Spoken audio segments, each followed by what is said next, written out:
One of the most common terminologies is cold into warm. What we're trying to do is start off with cold leads and warm them up. So here's my strategy. My main strategy at the moment is YouTube. And my main reason for this, some new data has emerged that people need to spend 7 hours in front of you to consider becoming a client. Now, James is absolutely right. There has been some information recently that's come out to suggest you need 7 hours with someone to convince them, basically to get them to believe in you. And if you are trying to sell something, they are much more likely to buy that thing from you. But James, like the tease that he is only talking about a little bit of the data that he referred to. There's actually some more key information to that data that would be important for us to take a look at. Now, I think I'm right in this, that this is the data that James is referring to. This is an interview from Daniel Priestley on the Diary of a CEO podcast. This is exceptional if you run a business, do any sort of marketing whatsoever, or just want to make more money, I guess. Go and watch this 2 hours, put it on 1.5 speed, watch it on a long car journey or something. But here is the 7 hours that James was referring to. In order for you to be successful, you've got to get into people's head. They have to kind of know who you are. In order to do that, they have to spend time with you. They have to have repetition with you, and they have to see you in multiple contexts. So the research says 7, 11, 4. 7 hours, 11 interactions on 4 platforms. In order for you to remember me. Okay, total. Again, watch the rest of it in your own time. So James was being a little bit naughty and wasn't quite giving us the whole picture here. So 7 hours, yes. 11 different interactions on 4 different platforms. And this whole 7, 11, 4 idea feeds into another part of this interview, which actually is my favorite part of what Daniel Priestley talks about, which I'll get into in a little bit, which again breaks down a bit more of what James was talking about in his video. Not that I want this just to be a video of me slamming James Smith. He is an incredible businessman, and having binge watched pretty much all of his content over the last couple of months, I realized that he's basically everything that I want to be in life. Mostly, maybe without the jokes about priests. But James, if you do, for whatever reason, come across this video, thank you. I love you. I will be ripping off your business. And thank you for sending me free new tonic for the past 4 or 5 months or so. It's a great product, and I'll stand by it till I die. James Smith had no idea who I am, by the way, so I'll just leave that little mystery to him if he does ever stumble across this. But for everyone else, I apologize for wasting about 20 seconds of your life there. Ooh, red.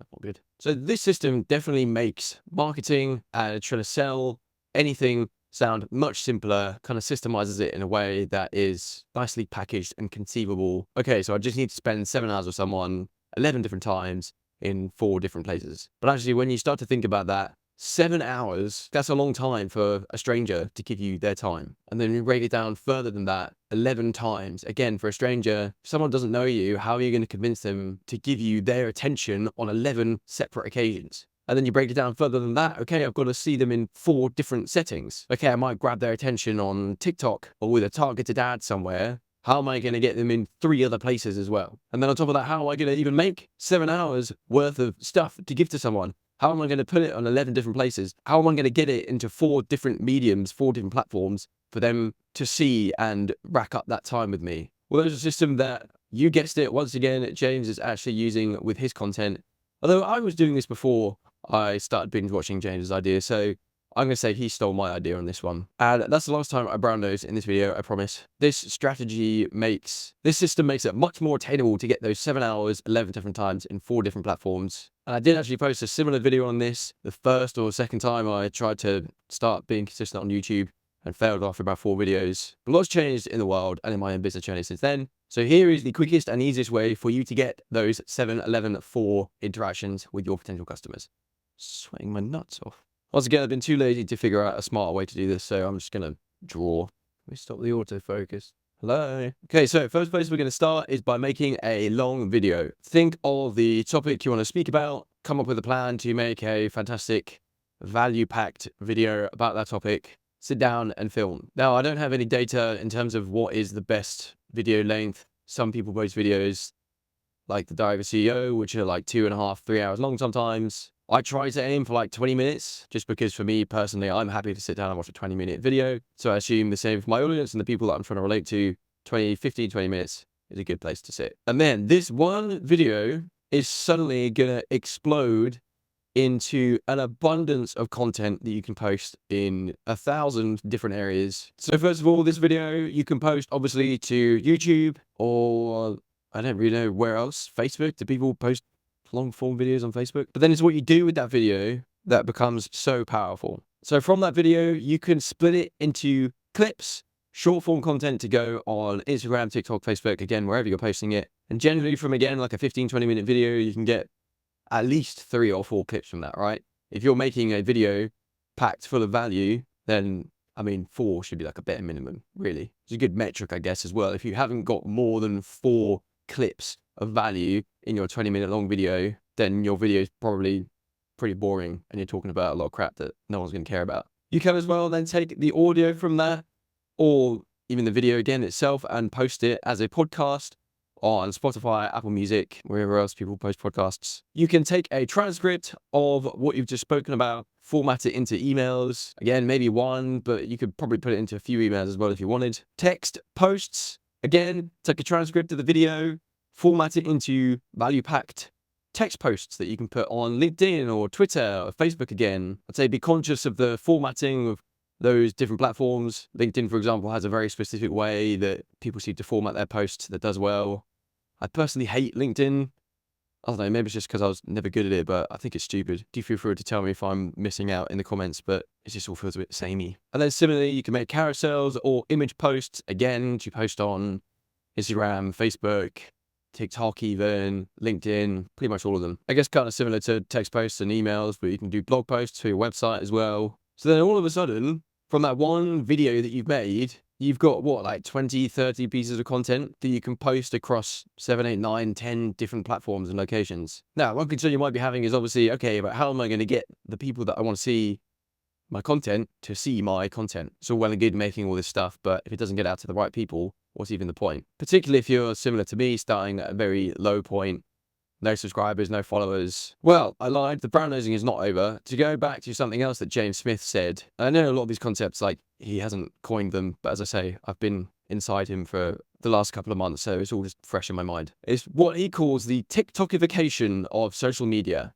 So if you think about social media, if you were on social media 5+ years ago, you log into Instagram, the only things that you're going to see on Instagram are the people that you have followed. Yes, they've got the Discover page, but who actually really use the Discover page? You go on your feed and you scroll through celebrities, people you know, and look at their photos. Facebook, maybe you see some stuff if someone has shared something from a page. But again, generally, it's just the stuff that you have subscribed to see. TikTok comes along and totally changes the landscape of social media, and I guess just content in itself forever. The For You page of TikTok was an absolute game changer, where most people, when they log into TikTok, are actually scrolling through content that has been algorithmically picked out for them based on their interests and other followings and likes and interactions. And I unfortunately don't have any useful data for this once again, but I do know that the majority of TikTok users will be on the For You page as opposed to their following page or their friend page. And you don't need me to tell you about the success of TikTok and how much that has blown up over the last few years. And as a result, basically everyone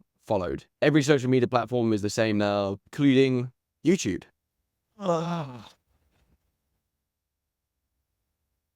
There we go. That's not distracting at all. To get traction and blow up as a smaller content creator has never been easier, so to say, than ever before. Now, yes, you could say it's becoming saturated. Yes, the quality of people's content is getting much better. Content forms seem to be changing every month, every other month. But the opportunity is there. And the reality of the situation is, although it's easier in one sense, there's still a lot of hard work to be done. So I have just started again, as I've mentioned a few times, my journey on trying to get consistent in posting social media content. This is the 3rd YouTube video I've recorded in as many weeks. I plan to do one every week. I plan to redistribute it as short form content and all the other bits and pieces I mentioned. But I'm trying to keep realistic with my expectations and acknowledge that it might not be, it could be another year until I actually start to see some sort of traction. Now, another fantastic part about content creation and selling your business and services through your content is that there are people making crazy amounts of money out there with just a few hundred subscribers and a few thousand views on their videos. If you put yourselves in front of the right people, you package together something that ticks every single box for the ideal customer that you're selling to, then you don't need 1 million views to make $1 million. You can get 4,000 views and make $1 million. Here's to hoping. Now, one quick thing to address is you might be thinking, if you were to implement this system, are you not running the risk of someone basically seeing the same piece of content, 4 or 5 times? Maybe they see it on TikTok and then on Instagram, and then they see you posting about it on LinkedIn. Again, not necessarily because they follow you, but because algorithms have determined that your content will work well for that person. What if they see the same thing multiple times and think, oh, this guy's unoriginal, not going to pay attention to them again? My personal belief is if they like what you spoke about the first time good enough, the first time they saw it, then actually it's really not going to bother them if they see it a few more times. In fact, it might be quite helpful for them to see it again. Maybe they see it on a Monday and they see it again on a Wednesday, and it reinforces the excitement that they felt the first time they saw it, or how helpful they found it the first time they saw it. If you're speaking to the right person, it's really not going to bother them that much. Another key component of this is, obviously I spoke about emails, repurposing this for email. How do you get people onto your email list? Okay, yes, they might organically find themselves to your profiles on TikTok, Instagram, social media, but they're not going to stumble into your emails unless you start spamming them with cold emails, and no one really likes that. Well, there are a bunch of different ways that you can get people to sign up to your email list: free courses, ebook, physical books, free consultation call, or 45 simple, easy to follow tips that you can implement today to improve your business, life, or career. Sounds like a pretty good deal to me, and if that's something you're interested in, you can click the link in the description below. But yeah, everywhere else, most of the other social media platforms, if you keep consistent, if you keep posting good, valuable content, then you should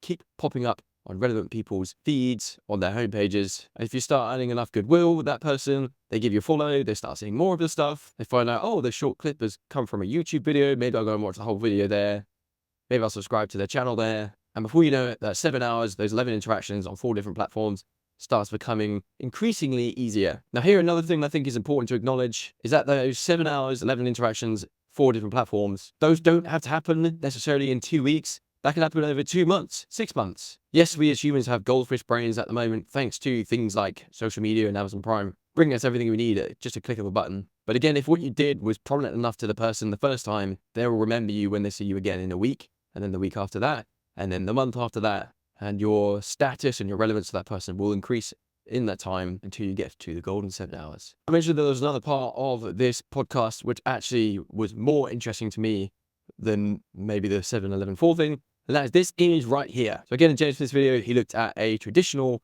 marketing funnel, how you go from cold to warm, top of funnel to bottom of funnel. These are people who don't know you, and these are people who know you really well and are ready to buy from you. This is basically, if I remember correctly, Google kind of pulled together data on how a traditional marketing funnel doesn't actually exist anymore, and it kind of looks more like this, where we have these triggers here, which brings somebody into you, your ecosystem as it were, and they get into this cycle of exploration and evaluation, figuring out who you are, seeing who you are and whether you're as incredible as you say you are, the thing you're selling is as good as you say it is. Now, that might die out, and then again, there's another trigger which brings them back into the cycle. They might finish and comes back to another trigger, and the more times that these triggers happen, the better they get to know you, the better the evaluation of you they can make, and eventually they purchase. So this does feed into the 7-11-4, 11 different triggers, perhaps you could call it, in the 7-11-4, before they make that purchase with you. Now, there are definitely still parts of a traditional funnel journey that are helpful, different ways you can talk to people who have known you for a longer time than someone who has only just heard about who you are. I guess practically in this example, your social media will probably be the top of the funnel, your emails will probably be in the middle of the funnel, and then they buy from you. And although, yes, we're distributing emails, as I say, from the content that you're producing from your top of funnel, those aren't the only emails you should send. And actually, you can send emails to your list with more specific offers or content that will be relevant to them to help push them down to buy from you.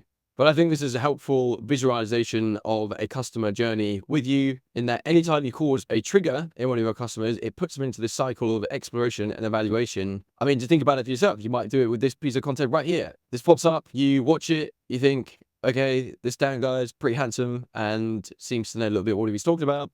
Let me click on some of his social medias. Let me click on his website. Let me join his email list and see if these 45 simple tips are as incredible as it says they are. And maybe you think, actually, this guy's full of it, I'm done. But then you see another post come up another day, and again, you go through my things maybe for a couple of minutes, go away. You might do it with me, or you might be able to think of an example where you have done this with someone in the past. I guarantee there will be an example where you've done something like this. And thanks to things like social media and websites, we as creators can almost start to build up a portfolio that people can come into every time they are exposed to one of our pieces of content. If we look at two people on different sides of the scale here, again, if we use me as an example, this video I'm posting right now is maybe my 10th video. Most of my other videos are from a very long time ago. And so in terms of my portfolio, it's really not that fantastic. To go back to our Lord and Savior James Smith, he's got thousands of videos, thousands of pieces of content where if you click on one of his pieces of content, you want to learn more about him, it's there. You can spend a long time learning about James Smith and everything he does. So all this to say,